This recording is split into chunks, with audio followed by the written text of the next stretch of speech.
Well, it has officially been 8 years since I started investing in real estate, and I have just surpassed $8 million in real estate assets. With all of that has come lots of lessons learned, both good and both bad, that I'm gonna be discussing some of those with you today. So now getting near a decade of experience in real estate and real estate investing, I get a ton of questions when it comes to investing and how did I get started? What types of investing are there? What's the easiest way to get started? There's just a ton of questions that I get asked on a regular basis, and I'm just gonna be covering some of the most commonly asked questions here today with you guys. But before we jump into today's video, my name is McKeown, and I'm a licensed real estate agent and investor, obviously, in the Dallas-Fort Worth area. I do own properties in a couple other states, but generally I operate out of the Dallas-Fort Worth area.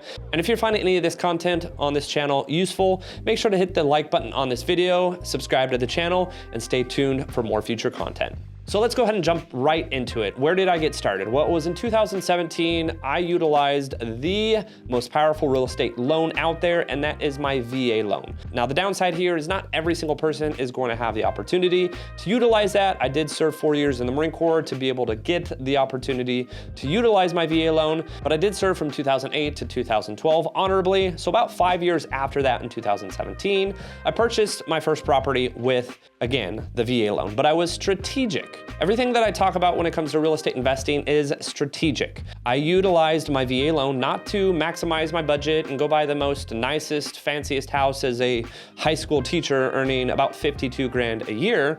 I went out and bought a C-class multifamily property in an area that I knew eventually would continue to rise in value.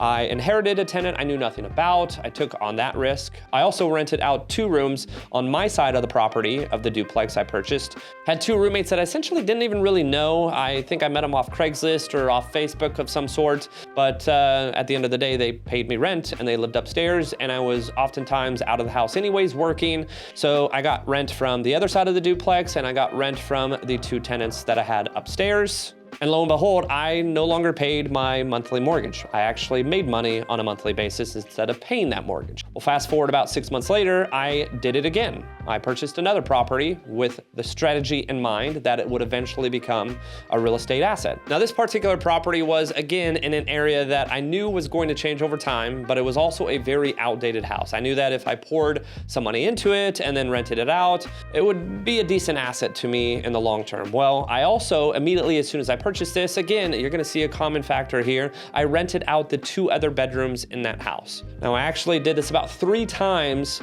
before I went and purchased the very house that I'm sitting in today that I built in 2020.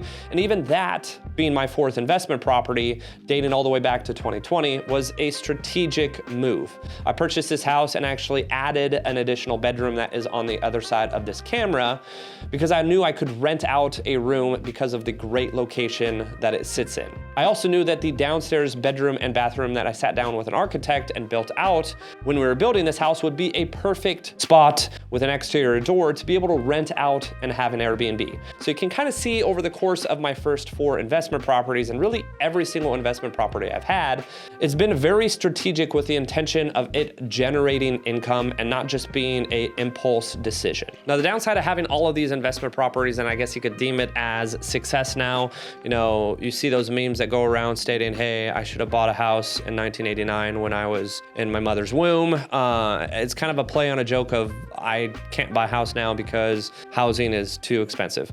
Well, I just bought a house this year. I also bought 2 houses in 2023. I'm gonna continue to buy houses, apartment complexes, or whatever I can afford when it comes to investing in real estate, regardless of the prices of homes. However, when it comes to investing in real estate, just as it was back in 2017, still in 2024 and heading into 2025, any investment that I do make is, again, going to be strategic. The biggest issue that I see is so many people wanting to invest in real estate, but their mortgage is $3,500 a month. Now, there was a lot of things that happened in my life personally that at the time I didn't fully understand, but I was 27 and single when I first started investing in real estate. It became a lot easier for me to make a decision when I didn't have a significant other that I had to get an okay from or get an acceptance from. I also didn't have other individual children to have to support and work constantly to be able to feed their mouths. It was just me, and it allowed me to be able to put money aside and invest a lot more rapidly, or I guess you could say a lot more aggressively, But the thing is, at the end of the day, when it comes to investing, getting started, regardless if it's one property a year for 4 years or if it's one property in 10 years, just getting started and actually investing in real estate is a step that not many people are going to take. So to bring this full circle back to the question I get asked the most, whether it's from all of you guys on this YouTube channel or just individuals I meet and talk about real estate investing, whatever it may be, they just want to know, how do I get started? Well, the easiest way in my eyes is, depending on your life circumstances, but purchasing a property to occupy. Find a way strategically that you can actually help offset that mortgage payment, meaning finding individuals to rent rooms to, purchasing a multifamily, living on one side, renting out the other. Be strategic and start sooner rather than later, as long as it makes sense for you, because in reality, home values have increased really 39 of the last 42 years in a row. You're more than likely going to be sitting year over year with appreciation in whatever you decide to buy. The question is, are you going to buy it now? Are you going to buy it in 5 years? Are you going to buy it in 20 years? Or when are you going to get started? Because before you know it, such as myself, you could be sitting at a 15-year note that was purchased in 2020, this very house I'm living in right now. Now, to piggyback off of the question that I took forever to just answer for you guys, I do want to say, when it comes to investing in real estate, it's not really what a lot of social media portrays to you, I guess you could say. There's a lot of people out there that invest in real estate, and hopefully I certainly don't come across this way. But investing in real estate is not really a get-rich-quick scheme. Now, I'll be the first one to admit there are definitely ways out there that you can make a lot of money really quickly, and then you can go spend all the money that you make because you just started making way too much money way too fast. I actually had an hour-long conversation a couple weeks back with a very young gentleman that did that himself, and now, because the market is much softer, he's not making anything of what he once made. But for me, real estate investing, I have, for the most part, only invested in buy and holds. Now, I bought properties that needed a lot of work. I've went in and essentially flipped them, done kind of a little bit of the BRRRR strategy, if you're familiar with what that is. It's a very difficult strategy to do now in the Dallas-Fort Worth area, but I did my own little version of it, turned it into a rental property, rented it out. But for me, investing in real estate is not money that I want now to be able to live off of. My real estate investment properties are all buy and holds that are assets that essentially get paid off very slowly but surely by my tenants. Now, regardless if it's a 15-year note like this primary house, a 20-year note like my commercial 4-unit office space, or a 30-year note, which is a lot of what my investment properties are, I know at some point I'm going to have equity in the property. Am I going to have enough equity to where the property is paid off and I own $1 million, $5 million, $50 million in assets? Or am I going to have enough equity that I can pull cash out of that investment property and then leverage myself further and use that cash to buy another long-term buy and hold? Regardless which direction I go, I know, being only 35 years old and having invested at the age of 27, still relatively young.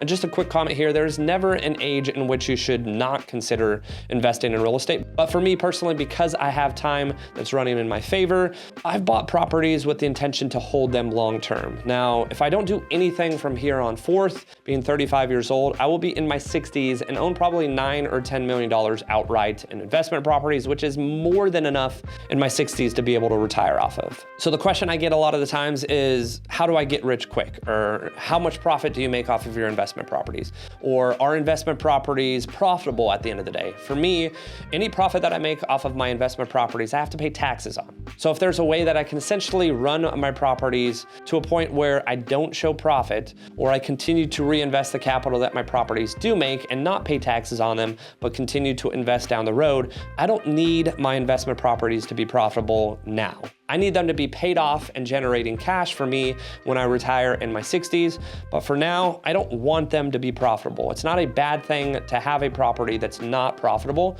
Do you want to have a property where the mortgage payment is $2,000 and you're bringing $1,000 a month in rent? No, that's just an outright awful investment. There's a big difference between a bad investment property and having a portfolio that doesn't generate a ton of income. So don't beat yourself up on this analysis paralysis and get to a point where you've been been looking for an investment property for 2, 3, 4, or 5 years. But I'm also not telling you to jump into the deep end and go spend millions of dollars on a buy and hold. Just make sure that the property makes sense for your current financial situation, and just trust in real estate investing, knowing that long-term, as long as you're doing what's right and making the right purchase, not purchasing a bad investment, that long-term, you're going to be just fine with that asset. I'm gonna start making a little bit more of these videos, just answering a lot of questions that I often get, whether it's actually on YouTube specifically, in public, meeting with other agents, meeting with other investors, or just generally questions to kind of give my own twist and spin on them. If there are any questions that you would love for me to answer, leave them down in the comment section below.